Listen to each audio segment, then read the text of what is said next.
If you're a creator, coach, or educator trying to build a community around your work, you might have heard of Mighty Networks.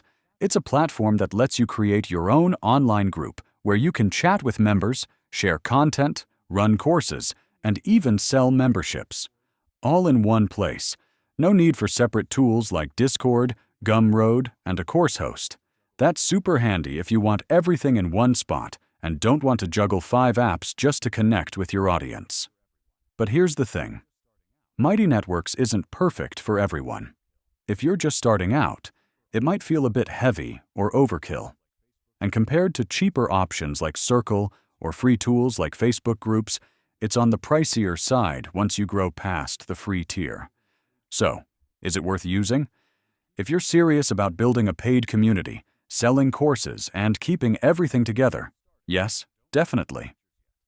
But if you're small, just starting, or don't need all the features yet, you might want to wait. Let me know if you use Mighty Networks. And if you found this helpful, hit like and subscribe for more honest reviews every week. See you next tutorial.